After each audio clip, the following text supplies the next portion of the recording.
Oh, damn it, guys. I said don't say his name 3 times. Now we have to cover Beetlejuice on home media reviews. Are you happy now? I most certainly am. Hello, everyone. Welcome back to another installment of home media reviews. Do I need to say it a second time? Yes, it's on Beetlejuice. We are continuing on with 80s comedy here, and man, is this one an 80s comedy, let me tell you. There's a perfect amount of comedic moments with some of that classic 80s sleaze kind of thrown in there. Makes this a hell of a good time. But I'm getting ahead of myself here. Why don't we jump into the history section of Beetlejuice before I tell you my thoughts.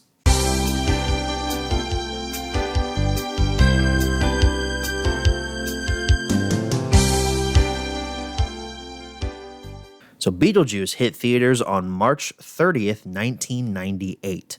On a budget of $15 million, the movie made $84.6 million at the box office. A sizable return on investment for Warner Brothers, but nothing too spectacular. I don't have a lot of history with this movie. The first time I saw it was a few years ago. I picked up the Blu-ray from the Walmart $5 bin, and it sat on the shelf for years. I had always known about Beetlejuice, but I never knew any of the context behind it. I never knew what Michael Keaton was playing. All I knew was, oh, he played this iconic role, then he nailed the role of Batman, and that really skyrocketed his career to stardom. Hope and I watched it around Halloween, and we both fell in love with it, with the world and everything that this movie creates. It was a damn good time. Kind of weird, though, that this movie came out in March when it really is a Halloween movie. I mean, Halloween itself's never mentioned in the film, but come on. Spooky, scary ghosts? It's kind of a Halloween movie. Speaking of Halloween, on October 19th, 1998, the VHS of Beetlejuice hit store shelves. I guess Warner Brothers rushed it out just in time for Halloween of that year. I'm not sure if this other release also came out on October 19th, but I do know that this came out in 88, just like the VHS. It's the Laserdisc of Beetlejuice. Believe these share, if not the same artwork, then similar artwork, and it's pretty similar artwork to the Blu-ray that we'll be taking a look at in the close-up section. Okay, bear with me here, folks, because there are a lot of releases of Beetlejuice. If you thought Ghostbusters last week had a lot of releases, prepare yourself. Warner Brothers has milked this thing to shit over the last couple of years. The VHS and the Laserdisc were both released in 1991 with modified artwork, removing the credits from the bottom, so the art is now more simplified. I like that change. I don't need my poster art on my Blu-rays and stuff resembling theatrical posters. I want them to look like a separate thing from a theatrical poster. June 24th, 1997 brings us Beetlejuice on the cutting-edge format of DVD. This was an early DVD release, yippee, with the Warner Brothers Clipper case. Gotta love that. March 11th, 1998 brings us a Laserdisc release. Not sure what's different about it. It has the same artwork as the release in 91. Maybe they were just trying to get it back out on store shelves before the Laserdisc format went kaput.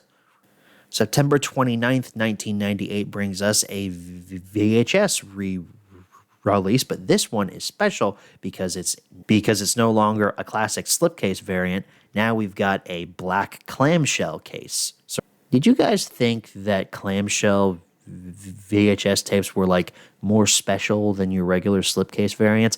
I was weird as a kid and wouldn't mix my clamshell VHS tapes with my regular slipped versions. I would keep them both separate, and I'm still kind of that way today. 10 years after the black clamshell VHS released, on September 16th, 2008, brings us a 20th anniversary DVD release. Yeah, by this point, the Laserdisc and the VHS, they were dead and buried, so now we've got a new DVD release. I don't know much about this one either. It might be a special 2-disc edition. It might have some bonus content on it. If it's anything like the Blu-ray that is still relatively new on the market, there are no special features on it.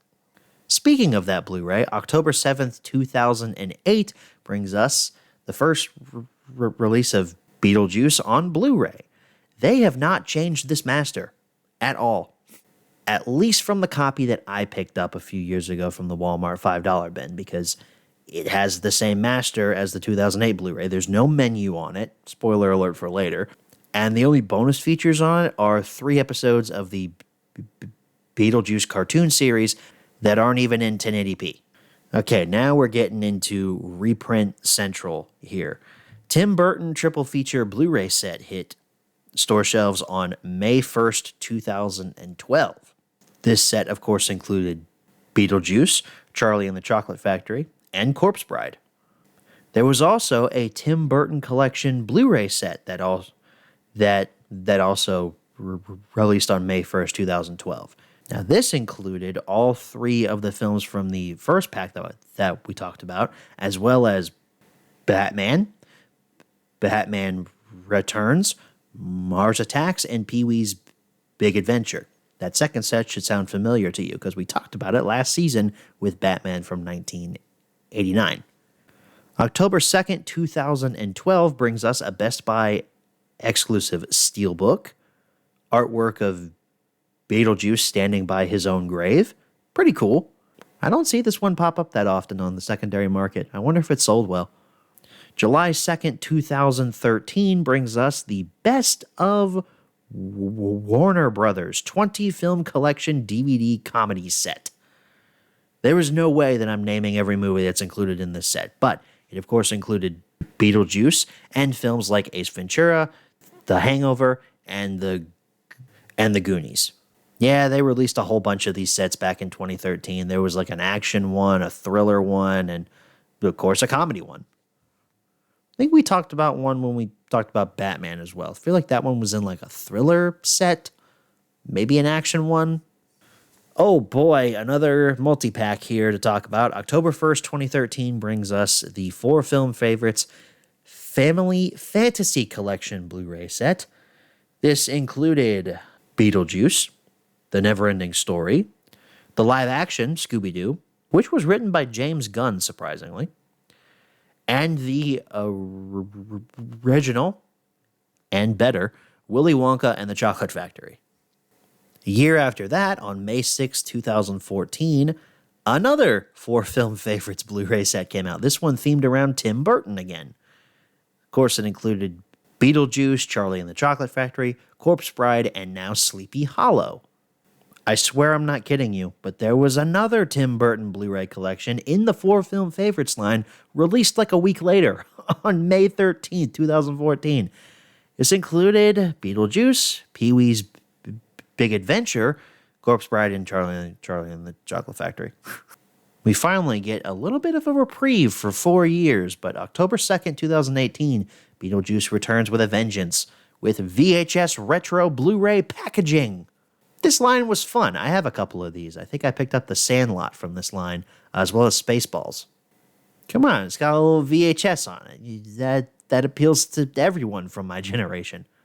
January 7, 2019 brings us a really unique release, and one that I don't see pop up on the secondary market too often. It's Beetlejuice on DVD, but it's got a brand new lenticular slipcover designed to promote the Lego Movie 2.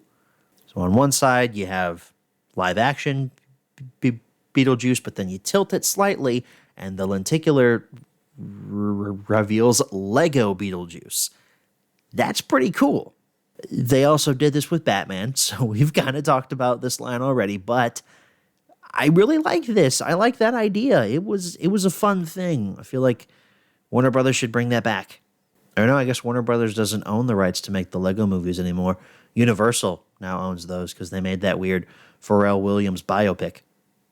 Did anybody see that? Was that good? Ooh, coming in hot with another Best Buy exclusive steelbook. This one includes a digital copy, though, and it was released on August 27th, 2019. This artwork is kind of weird. It's got Beetlejuice turned around and looking at a giant sandworm. It's okay. Part of me wonders if they didn't have the rights to use Michael Keaton's face for this, and that's why he's turned around. That does happen. That actually happened with the Race and Ace Ventura Steelbook. That's the reason why Jim Carrey's face isn't on the Steelbook, but it's on the regular Shout Factory 4K. They didn't have the rights to use his face for artwork on the Steelbook. Little fun fact there for you. We've got another big set here coming at you. February 4th, 2020, the worst year ever, brings us a 10-film collection, The Best of the 80s, and this one's Volume 2. This included Beetlejuice, Batman, Vacation, The Outsiders, The Neverending Story, Gremlins, Little Shop of Horrors, Funny Farm, Poltergeist, and Goonies. Quite an eclectic mix of films. I feel like this is just a sequel to the Batman HMR because almost every multi-pack we've talked about that includes Beetlejuice, Batman was included in it too. But not this next release, though. September 1st, 2020 brings us Beetlejuice's triumphant emergence on the 4K format. I don't have this release. When this came out, I didn't know what Beetlejuice was. I hadn't seen it at the time, so it was cool to get to see that it got a 4K release. Anything that gets a 4K release nowadays from ye olden times is really cool to see. But I don't know anything about if the transfer is good or anything like that. I know that it's out there. And it wouldn't be a modern release of an older movie that people love if we didn't have some exclusives. There was a new Best Buy exclusive steelbook with new artwork. There was also a Amazon exclusive gift set with artwork and a giant box that was inspired by the handbook for the recently deceased. This is the one that I would have went for. This thing is cool. And Beetlejuice also made its way into the travel poster line that Warner Brothers was trying to push out in 2020, 2021. This also came out on September 1st, 2020. Kind of cool. It's like a little postcard, from the town that Beetlejuice takes place in. I mostly saw these at Target. I don't think they were Target exclusives, but that's kind of the only place I ever saw them. 2 years after that, on February 25th, 2022, we have the iconic Moments slipcover variant Blu-ray of Beetlejuice. It's just a picture of the tombstone and a quote from the movie. That's literally it. Although if you take the slipcover off, I'm pretty sure it's just the regular Blu-ray underneath. However, I would have gone for the 4K re-release that came out on January 2nd, 2024. Because it's the 4K reissued again, which makes it easier to get your hands on. It does reuse the iconic Moments artwork on the slipcover, though. But, if you want Beetlejuice on 4K, that's a good way to get it. Okay, that finally brings us to the end of the history section. But if you want a little sneak peek behind the scenes here, we are almost at the 20-minute mark here with no edits done. With edits done, I have no idea where we're at. But that, folks, wraps things up for the history section. Let's move right along to the close-up.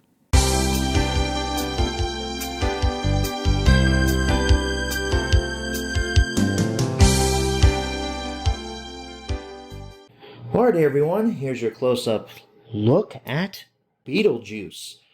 This is the original Blu-ray release, I'm pretty sure. I picked them, but here at the top, we got the Blu-ray disc logo. Michael Keaton is Beetlejuice. And there's Keaton there in the iconic black and white tuxedo. And there's Adam and Barbara in their wedding outfit. There's the house. If you were like me for the longest time and didn't know what this movie was about, this poster makes zero sense to you. But after seeing it, it makes complete sense. The spine, Blu-ray disc logo, the film's title, Warner Brothers logo. The back features your barcode, as well as some tech specs of your feature and your special features. You've got a blurb about the film itself, and then there's Michael Keaton next to his tombstone. Special features.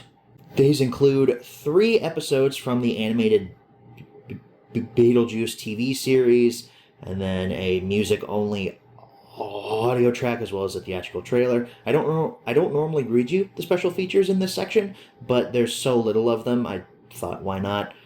Kind of sad that the only featurettes on here are 3 episodes from the Beetlejuice animated series. There's actually no featurettes on here. That was a false statement. Underneath that, though, we've got some cast and crew information and technical specifications, copyright legalese, all that good stuff. And we open this up, and wow, are we surprised? Pretty standard artwork here, and by that I mean no artwork, just reflective gray.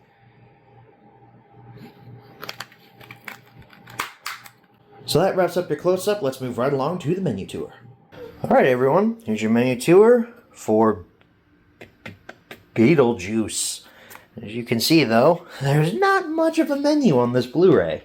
I've skipped ahead here to just a random scene with the Maitland house in the background. If I hit a special button on my Xbox controller, hey, look at that, there's now a menu. Yeah, this is the early Blu-ray master from whenever this first came out on Blu-ray. For some reason, companies thought menus were going the way of the dinosaur, and they just got rid of them for Blu-rays back when they first came out. I don't know why we thought that was a good idea, moving away from that as a society. I have to play the movie in the background. Hopefully Warner Brothers doesn't copyright this, but we got languages, scene selection, special features. Let's take a look at languages. Ton of languages. English, English Dolby True HD, French, Quebec, I believe was what that means. Regular French, Dutch, Italian, Castellano Spanish, and just Spanish. Subtitles, we have English, French, Dutch, Italian, another version of Italian, Castellano Spanish, the Netherlands, Chinese or Japanese. Chinese or Japanese. That actually looks more Korean. Svenska, Portuguese, Norsk, Suomi, Danks, Portuguese from Brazil, just regular classic Spanish. A ton of subtitle options and quite a few audio options as well. Here's what your scene selection menu looks like. Each scene has a screenshot as well as a number. And if we scroll to the end, 28 scenes, 27 if you don't count the credits. That's quite a bit for a movie that barely runs over 90 minutes. And if we take a look at special features, there aren't many on here, just Beetlejuice cartoon episodes. I don't even think they're in HD. I'm pretty sure these are just the DVD masters thrown onto a Blu-ray. But you have the episodes Aha, Skeletons in the Closet, and Spooky Boutique. Here's a fun one. You can watch the movie with only the music tracks. No spoken dialogue, just the score and the Harry Belafonte musical numbers. It's pretty cool. And then you also have a theatrical trailer. And look, we're at the point where Adam and Barbara have died. Spoiler alert. But that wraps things up for your kind of menu tour for Beetlejuice. Let's go ahead and head on back and answer the 5 main questions as always. Alright, so we're back from the close-up. Now it's time to answer the 5 main questions as always. Number 1, where can you pick this product up? I would say you could pick it up in stores, but it's been a full calendar year since the 4K iconic slipcover was reprinted. I'm going to say online retailers, although it should be easier to get your hands on it from a place like Groove rather than like Amazon or eBay. Number 2, is this product still being printed nowadays? That's a no from me, dog. Can't say it. Number 3, should you pick this product up? The opening title music is so good. Very upbeat and kind of unsettling. Puts you right into this gothic world, and I love the panning shots over the small town where the movie takes place. Our main characters here are Adam and Barbara, played by Alec Baldwin and Gina Davis, respectfully. And they are so good as the leads in this movie. The two have amazing chemistry and feel like a real couple. I love that they're so excited to spend their 2 weeks vacation at home. And the way they hold each other back from answering that phone, it's adorable. The way that they die, though, comes out of freaking nowhere. They see that dog on the bridge, and like good Samaritans, they swerve to not hit it, and then their car falls in the river. The death is not played for laughs. Although I guess you could see it as kind of like a dark comedic moment, kind of like how I see some moments in RoboCop. The way that it's slowly revealed, though, that Adam and Barbara are dead is so clever. They don't feel the warm fire, Barbara's arm feels frozen, the teasing of the giant sandworm. This book reads like stereo instructions. It's all really interesting. Of course, after we find out that the Maitlands are dead, then we're introduced to the Dietz family. Adam and Barbara try scaring off the Dietz family in interesting ways. It's not scary. It is a little unsettling, like when you see Barbara hanging in the closet, or like when Adam like cuts off his head and is holding it there. It's not scary, but it is unsettlingly funny. The makeup effects were really good, but some of the green screen work during the second encounter with the sandworm was a little spotty. The most memorable performance here is, of course, Michael Keaton, but I'd say the second most memorable is Winona Ryder playing Lydia Dietz. She is such a mood throughout this whole film. My whole life is a dark room. Ryder's doing her absolute best to make Lydia this over-the-top goth, and I love this performance. The part that really makes me laugh every time I watch this movie is the fact that the afterlife is just as bureaucratic and stupid as the real world. You have to wait in long lines, you still need appointments, no one really knows what's going on, the manual is incomprehensible. The movie is really good at making us laugh at the absurdism of some of the stuff that we go through here in real life. For a movie called Beetlejuice, though, Beetlejuice doesn't make his grand entrance till about 45 minutes into the movie, and it's quite the performance. Michael Keaton's manic personality and insane voice is so good. He's instantly promoted to the star of the show. I know I've seen The Exorcist 167 times, and it keeps getting funnier every time I see it. I want to talk about Otho, played by Glenn Shaddix. And I normally wouldn't be mentioning such a small character, but he's notable because he also appeared in one of my favorite TV shows ever made. See if this is familiar to you. We have to go up there now and clean the apartment. It's a good thing her rent was overdue. She'd be rotting up there for a month. She died? Mrs. Hudwalker died? 94 years old. I found her yesterday. That's right, Otho was on Seinfeld playing the building manager. I was picking my brain trying to remember where I heard his distinct voice. And suddenly, it hit me. Just like that one lady in Ghostbusters last week, I can spot Seinfeld alumni like that. Otho is a fun, supporting comedic performance, though. I enjoy his reactions to the house before the Dietz renovated. If you'll indulge me for 1 second, viewers, I have to say this line because it made me almost fall out of my chair when I watched it for this review. Nice fucking model! The dude grabs his junk. This movie gets absolutely bonkers when Keaton comes into it. I love it from this point forward. This is a PG movie and he drops an F-bomb. What the hell? Why were the 80s so magical? The other famous moment from this film that doesn't include Beetlejuice in it is the Deo sequence. It's a lot of fun, and you can tell the actors are committed to learning these moves to make the dance convincing. Seeing Catherine O'Hara do her best to mouth these lyrics is so good. Typical movie rich people, though, they see something cool and immediately try to profit off of it. The snake with Beetlejuice's deformed face was legitimately scary the first time I saw the movie, though. It doesn't move like it's real, but the model work was extra creepy looking. Not only do we get an F-bomb in this movie, but there's a whorehouse. In a PG movie. The 80s were a wild time. The scene where Adam and Barbara morph their faces was truly horrific. The makeup in that moment was stupendous and utterly disgusting. I loved every second of it, even though it kind of made me sick. We even get an exorcism in this movie. It's got everything. Climax, of course, features Michael Keaton's best moments as Beetlejuice. Attention, Kmart shoppers. It's showtime. You think anyone who's on the internet nowadays knows what Kmart is? I only ever went to one, once when I was younger. Kind of sad that they're all gone now. That kick-ass main theme from Danny Elfman starts as Beetlejuice rises from that model. Just amazing. Not so fast, round boy. We're going to have some laughs. The climax is the best scene in the movie because it's got everything. Keaton being over the top, a satisfying conclusion, and so many gags. The rising tension as the struggle to say Beetlejuice was great actually made me sweat a little bit.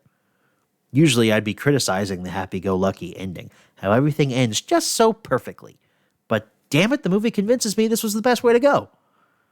I love that Lydia now not only feels wanted by her own parents, but by Adam and Barbara as well. And Adam and Barbara, they get the family that they always wanted. Everyone ends the movie happy. Well, except for Beetlejuice. But he just switches number around in the middle of that dead people, like, office thing. Would you look at that? It looks like I'm next. Beetlejuice is quite the comedy. Because the majority of the movie isn't laugh out loud funny. It's biting commentary about how meaningless a lot of everyday life is. And the complexity surrounding death is the funniest thing about it until Keaton makes his grand debut. Keaton is the best thing about this movie and delivers what I believe is a career best performance. I totally recommend Beetlejuice. It's a relic of its time and a thrill from start to finish. Number 4, where should you pick this product up? Well, the same answers as number 1. Number 5, what price should you pay? Well, since the 4K was reprinted, presumably without a Blu-ray or without a digital copy included with it, probably about 15 to 20 just for that 4K disc. Blu-rays are a dime a dozen. You can find these everywhere. A lot of people bought Beetlejuice on Blu-ray and on DVD. You find DVDs of this like in lots everywhere, like on Facebook Marketplace or on eBay or stuff like that. People bought this movie in mass. Although for some reason I still have never seen a VHS copy of this out in the wild. Believe me, I have looked. But for a Blu-ray or a DVD, probably go about 5 to 10 for it. I wouldn't go any higher than 10 though, especially for a DVD. Like if you can't get Beetlejuice on DVD for less than $10, you're looking in the wrong place. Well, folks, that wraps things up here for the home media review on Beetlejuice. I just can't believe that like a comedy like this exists. The fact that it's a PG film and we have Michael Keaton saying, "Nice fucking model," grabbing his junk, and there's a fucking whorehouse. Like, I can't. How did that get approved? How does this movie exist? I'm not done with the 80s yet. I'm having too much fun in this decade with this era of comedy. So why don't we stick around for one more week? Why don't we pivot again from something that's darkly funny to something that's just kind of upbeat, something that makes you feel good after you finish it.